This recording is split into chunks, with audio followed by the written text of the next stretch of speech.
What's up, everybody? Had a super cool Beltane last night. Kind of wiped out today. Had some great people over, about 23 people. Just kind of had like a little free-for-all. I haven't had that many people over my place in a long time, but a lot of people wanted to come over and experience it with me, so I accommodated. It was super cool. I hope you guys out there did your Beltane also and had just as much fun. We put together a maypole on the inside, which is the first time I've ever done that. I've never done a maypole on the inside before. It's always been outside, so that was cool and it really worked out. So I'm totally gonna do it next year too, and for years to come. Actually, it worked out awesome. Anyways, let's get started. So what's up, everybody? Blessed be. My name is Mannun and you're watching Witch in the Working, where we will be discussing all things witchy in and around, throughout and about, above, below and beyond. Please visit me on my other platforms as well, including Facebook, Instagram and Patreon, all linked down in the description below. The full script to this video and most of the others is available on my Patreon account for download if desired, which is very useful for those of you who don't want to keep stopping to take notes, as I mentioned before. So there are so many diversities of occult practice that exist in the world today. I mean, in Wicca alone, since our British traditionals that rebirthed this movement, there have been as many diverse spin-offs as there are fish in the sea. Over the years, just about anyone who can pick up a book and read the basics can just as easily create and bring life into their own tradition. For instance, the very many eclectic traditional witchcraft movements we see all over the internet today. Of course, there's nothing wrong with this approach. I myself created the Wittian tradition Wicca back in 1991, which consisted of a cross between Raymond Buckland's teachings and the Farrars.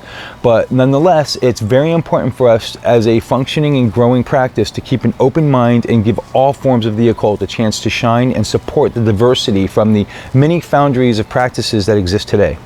As of recently, I've learned of a form of Wicca I haven't seen in practice since the late 90s, where I read about it in a book called Dancing with Dragons by DJ Conway. I had no idea that this practice called Draconica had taken root with many and even developed a system of Wicca around it called Draconico Wicca. Well, today I'd like to share this path with you and welcome a special guest who practices this form of the occult and listen to his outtake on this very interesting and powerful practice. So let's get into it and roll the intro.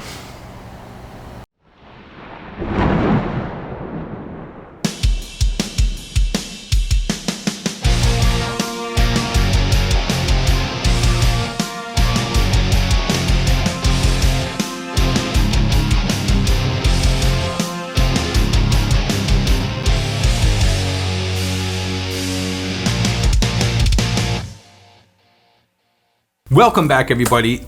So we have with us today, like I said, we're going to be talking about Draconic Wicca. We've got a buddy here, and I'm going to have him introduce himself right now. So go ahead.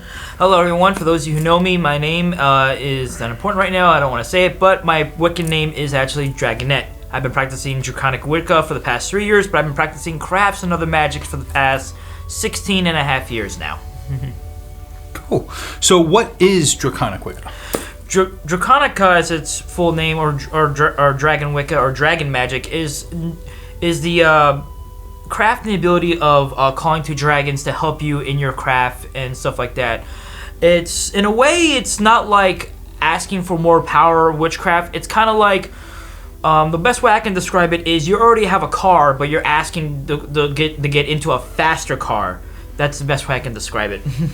Like, what do you mean? Like, because it's like it gives like more energy, like in that essence? Yes, it does. Because anyone can make a fire, grab earth, or get air, or collect water. But it's another thing when it's infused with a type of magical being.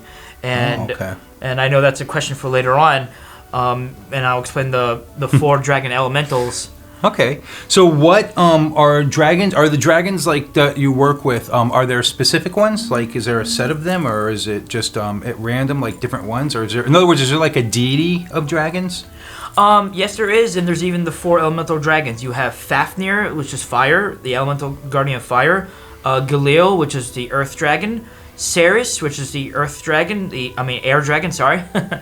And you have Nelion, or Nalian, as the water dragon. These 4 elemental dragons are also guardians for their elements, and you can work with them. So instead, when you cast a circle and you're going to call upon the elements, you call basically on the Dragon Guardians' names, okay, of Earth, Air, Fire, and Water. Okay. Is there like two main, like is there like a god-goddess dragon though, or is it just like the elementals and...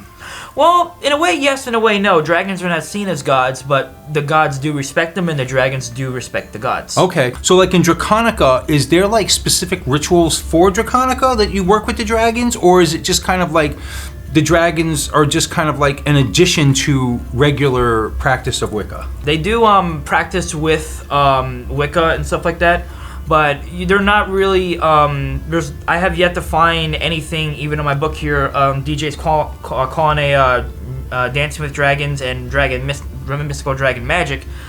I've yet to find. Great book. I recommend anyone go pick it up. Yeah, you can show it. Yeah. Okay.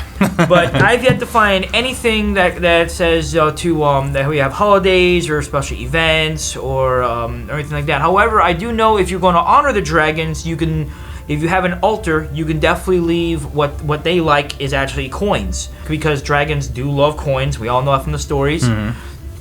And we've all seen Lord of the Rings. Yeah. And they definitely, so you honor them by having like a little coin cardinal and stuff like that. When it gets full to the point where you can't put any more, then the dragons want you to spend that on yourself. It's a way of blessing yourself for putting so much work into it. Besides coins, do you ever do things with the dragons where you like give offerings of like foods of some kinds, almost like the Fae? Or are they ever treated like the Fae, or is it completely different? Actually, dragons and Fae work together very, very similar. Fairies and dragons have been, for years, known to be together all the time. And dragons are very overprotective of Faes, because when you get into this, you will become stronger and mentally and physically. You won't be bullied anymore because you'll stand up for yourself. Dragons love when you stand up and you basically release your inner dragon, metaphorically speaking. And the way I've learned to honor them and stuff like that is, for Earth, I will go to a forest and maybe plant a flower or try to put seeds in them. And for water, I'll actually go to the beach and I'll actually try to pick up trash if I can and stuff like that. Oh, cool. And for air, I try to possibly walk to my grocery store locally, like a little corner mart, instead of using my car. And then for fire, leave like a little piece of steak. Okay, when I that's for you. So some food, kind of. Yeah. Very cool. Yeah. Steak. That's a new one. That's the thing too. When you get into this, for some odd, weird reason, I would eat meat. Not a big deal, but I try to balance my diet. But ever since you get into this craft, you get into huge craving into like fish, chicken, protein type foods. Meaty protein Yeah, stuff. exactly. Yeah. All right. So I read that dragons can infuse their souls into bodies that are not dragon. Is this true? Like, do they go inside you and take over in a sense, or? They will never take over you specifically. However, they will invoke your pets in a way, not possess them. They won't try to hurt them or anything, because they know your pets are precious to you. But they will try to show you that they are there, and that they'll kind of give you that look, or do something, okay, and you'll kind of know my cat or dog or bird or even goldfish doesn't normally do that, and that's just them showing that they're around and stuff like that. So with dragons, how would one see a dragon? How would one feel a dragon? How does that work? Well, I actually can tell you a couple stories, but one thing about Draconic is that you do have to open your third eye. Yeah, I would recommend, if you're a young person getting into Wicca and stuff like that, do that first. That's always a great thing. Learn the basics, learn history, please, and stuff like that. I can't stress that enough. That's really important into anything, honestly, the craft or anything at all. But then once you open up your third eye, then I would then say go for it. Try to contact your dragon guardian, your deity. You won't ever see them. Unfortunately, dragons left this earth many years ago, but they will actually send feelings, and you will hear them, and you may possibly see them if you open your third eye. One of them was, I realized when I had a little dragon companion who practiced me in my craft. I cannot tell you her name, but she, I know when she's around, because I'll just feel like something's there, and she's a little mischievous in a way.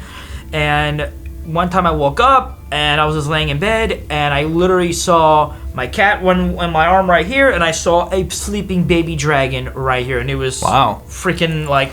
And I went back to sleep, and I woke up like, wait a minute, did I just really see that? And I was like, there's no way in the world I saw that. And I thought it was just me. Okay, they have a strong defense, therefore they want you to have a strong defense. That's the way dragons are. They're big, proud, and powerful beings. Wow. And they only use their power if necessary. Okay? But one time I was coming home, and I literally saw, from coming home from the range, I literally saw a silhouette on the road, a dragon shadow, flapped its wings and turned off. I looked up, it's a red Cessna airplane. Like a little crop duster airplane. No way. Wow. That's crazy though. Now here's the crazy thing is, Cessnas are not supposed to be red. That's how we indicate it's a firefighter aircraft. Oh, gotcha. So I'm like, what was that I saw? So from what I'm gathering so far with this Draconica, it's very what you would embrace as a dragon. Yes, it kind of is, because I went through. I went into Witchcraft. I prayed to the Moon Goddess, and I would love the wolves and stuff like that. And I still love wolves. They're awesome. When I picked up Draconica and stuff like that, I noticed my stuff becoming more changing and stuff like that. And it does change you for the better, because I've actually helped 2 people online who I still help to this day. And they're actually doing great right now. They're becoming stronger in both their craft and just things at home. Does it kind of like influence like a sort of like self-responsibility and like a self-reliance and it's kind of like a self-empowerment is what it kind of brings about? Yes, it is. That's the way dragons are. Dragons are very like that. And so they'll support that. So if people are out there looking for a system that they can really embrace to bring about a self-empowerment, Draconica is a great way to do it, for instance. Yes, it is and they understand if you don't have time to really kind of as long as you keep them in your head, like, I don't have time to work with you guys, I'm sorry, I'm just really busy right now, they understand, okay, they understand. But it's kind of like also Draconica in a way. They want to see you practice. When you have time, they want to see you practice. Throughout my 2 years of practicing, a year later, I realized that there are things I'm like, this should have happened, that should have happened. Like, what was that stopped it? And I realized it was possibly them. So that's really interesting. So what you're telling me is, so with your directions of east, south, north, and west, like every Wiccan uses this. Every Wiccan casts a circle, every Wiccan calls quarters, every Wiccan has an altar table. I don't care if you go all the way back to Gerald Gardner to now, we all do these things. Well, for the most part. I'm sure some of you don't. I'll probably catch hell in some of the comments saying, no, I cast a triangle, whatever. So anyway, that being said, so where we have east, south, west, and north, some of us have these different beings that we associate with these different quarters. Some people use the winds, the 4 winds, like Boreas and these Yorius and all these. And some of us use elementals, such as the Fae in the east, the dragons in the south, the undines in the west, and the gnomes and whatnot in the north. And some of us use different systems. So in the same essence, your Draconica does the same thing. It uses different dragons in each direction. Yes, it does, and you can what I noticed in my craft, you can swap and mix, crafts. Like if I were to cast my own circle, I'm just going off of what I've learned and stuff like that. If I were to cast my own circle, I would invoke the wolves in the north, the dragons in the south, the Fae in the east. And I would ask for the elves from the west. Oh, okay. Cool. Very cool. That's how I kind of mix and match, Cajun dishes, as I like to say. Right, and that's what I love about Witchcraft and about the craft and Wicca and everything. Is it nothing's wrong. It's all exactly. You do what you do. You exactly, because everyone's unique, and that's what's cool about this. You have to learn everything, but then after you learn about it, you can pick apart and add on whatever the heck you want. Because you can mix and match anything that you desire, you wish, and stuff like that. And and then kind of like with the Fae. When you work with the Fae, you have to honor them and stuff like that. And when you work with the dragons, you have to honor them and stuff like that. You work with the wolves, you have to honor them. You work with the moon goddess, Hecate. We can start naming a whole list of gods and goddesses and elements. But when you use them for certain things, that's when in a way, kind of like I would say mafia type. Okay, you did favors for them, now they're going to do favors for you. yes, and I've actually talked about that in the past on multiple videos before. You have. This is not a take thing in Wicca. Regardless of the beings you work with and the gods, the goddesses, whatever, it's a give and take. You can't be all take. It doesn't work that way. So dragons are no different. Especially dragons, actually. In fact, with dragon magic, it is the strongest invoking craft you will ever master or get into. However, though, you have to put in double.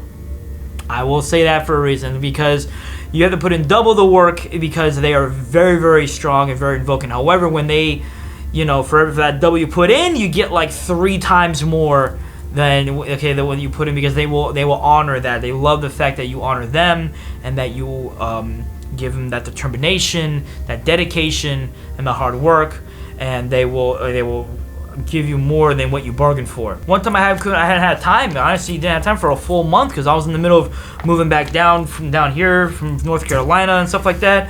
And I couldn't practice for a whole month. I noticed that I lost a little bit of like feeling and energy and stuff like that. And I went back to like something feels like I still feel me, but I felt like less me. Yeah.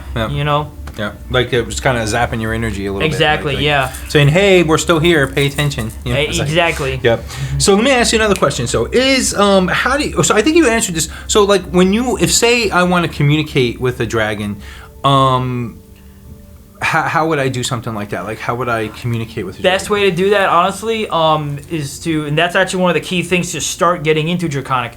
You have to pray to all 4 of the elemental goddess. For Galil, you go to a place with like a garden or a forest, someplace that's very earthy. You walk pure on your bare feet and stuff like that, and you can bring like offerings if you want, and it's going to take a couple of tries. Remember, dragons are not. It's not like a one-time thing. And he goes, no, you have to show determination and stuff like that. But who doesn't like going through a walk in the woods? You know, it's always a good ass thing. An alien, the water elemental dragon, you can go to the beach. Being that we're here in Florida, that's pretty easy. However, for some of y'all probably are like in Nevada and the desert and stuff like that, you can just go in your pool, or if a water shortage, you can go into like you can just do a quick meditation in the shower or something like that. Something where there's water near. That way you can practice. It's like a bathtub or something. Bathtub, yeah, bathtub would work and stuff like that. It's a lot like pool. So it's a lot like when you communicate with typical elementals, even like you can when you're doing like journeys with elementals and whatnot. You can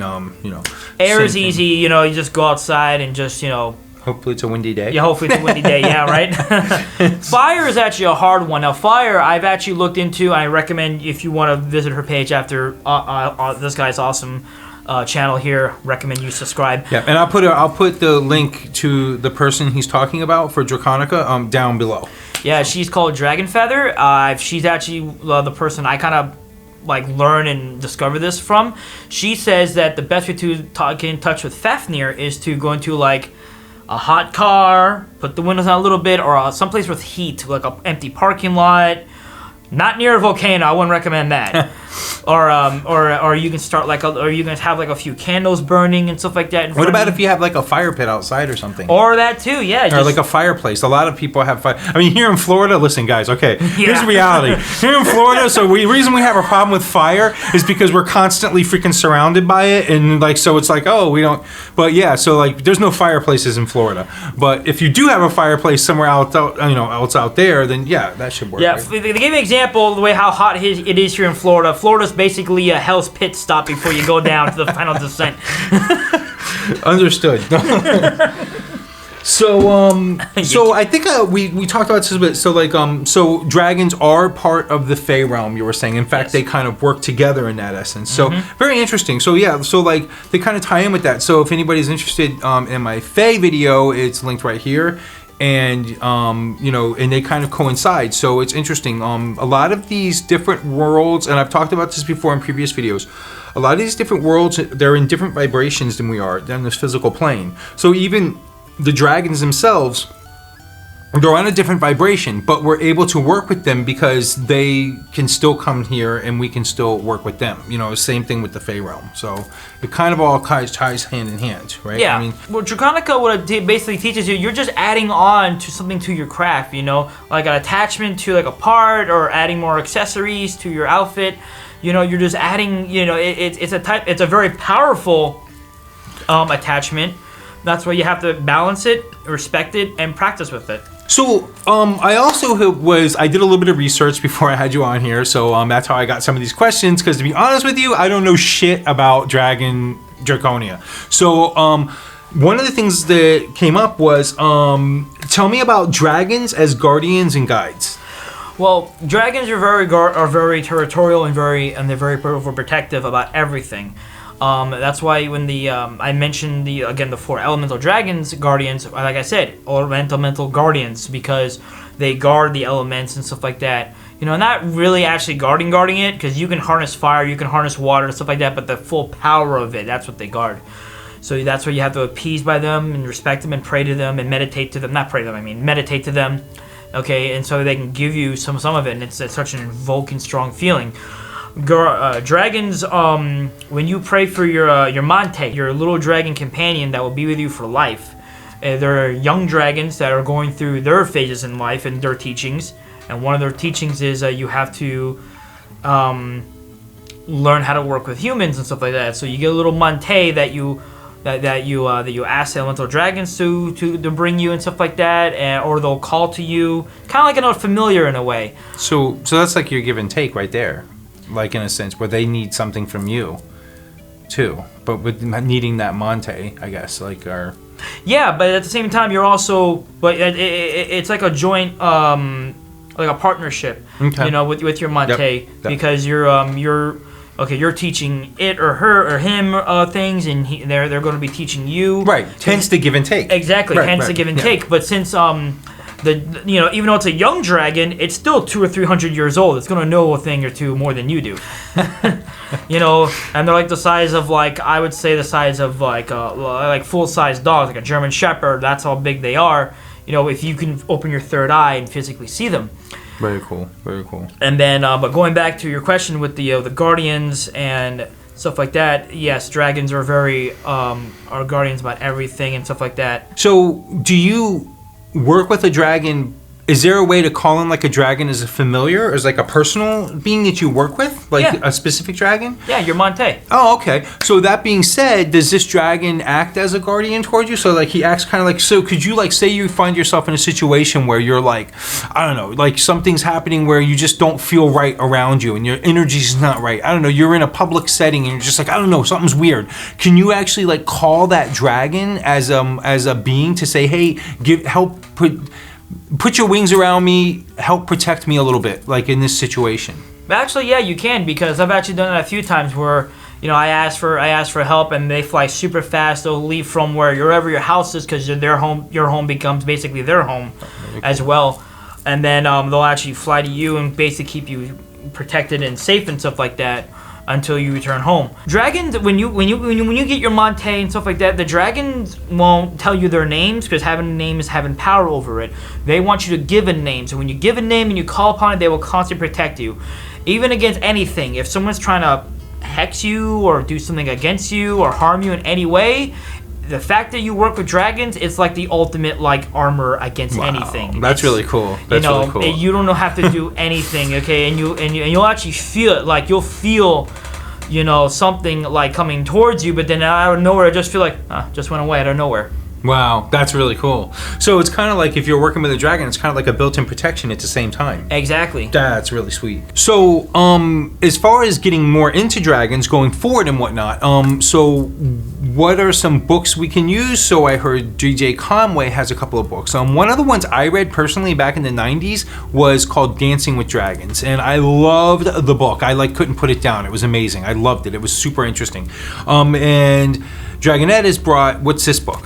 This is called Mystik Dragons. Put it to the camera. Yeah, Mystical Dragons by DJ Conway. It is a great book. I highly recommend you order it. I'll put it in the link below. I'll put both books in the link below. Yeah, it's a great book. It talks about the basics and the acknowledgement that if you want to go into this and stuff like that. But I recommend you read Dance with the Dragons first. That's actually the first copy. Is there anything else you'd like to add about anything we might have missed out on that's, that has to do with dragons that you need to tell everybody out there in YouTube land? Yeah, and the thing is too about dragons is that make sure you maintain balance. And remember, dragons, they don't want to see you practice this and then, okay, I practice it and I can move on to something else. No, this is something that you give a constant state of. Not like constantly every day or every time, but they want to be acknowledged, they want to be, remembered, and they want to be, cherished and stuff like that. You can get like a statue for your altar, or you can put coins in and stuff like that in like a cup or something, or a cauldron that you can put on your altar to honor them. And dragons also want you to be strong, and they want you to be wise. They want you, and like I said, this will actually change you. You actually will start noticing, I want to watch, say, cartoons. I want to watch something educational, because dragons love things of knowledge, and like in Indiana Jones and the Crystal Skull, knowledge could be treasure. However, it could be just more than coins and gold. It could be also knowledge of like everything. So what Dragon is saying here is that basically, like what I've said many videos before, and I'll say it again, if you're gonna start this practice with dragons, it's not something to be taken lightly. It's something that you want to, it's going to be a responsibility, and it's going to be something you're going to have to keep up with. Same with familiars, same with the fairies. That's just the way it is in this witchcraft world. You can dabble with these things, but you're probably going to get a little bit of smack back if you do that. So that's going to wrap up this episode of Witch Into Working on dragons. And if you would please, if you like this video, hit that subscribe button and ring that little bell to remind you of any future episodes coming up. Also, find me on Facebook and also on my Patreon. On the Patreon, you'll be able to get the script for this video and many from the past. Not all of them, but quite a few of them. And we'll see you next time. And I love you guys and gals. Blessed be. Thanks for having me.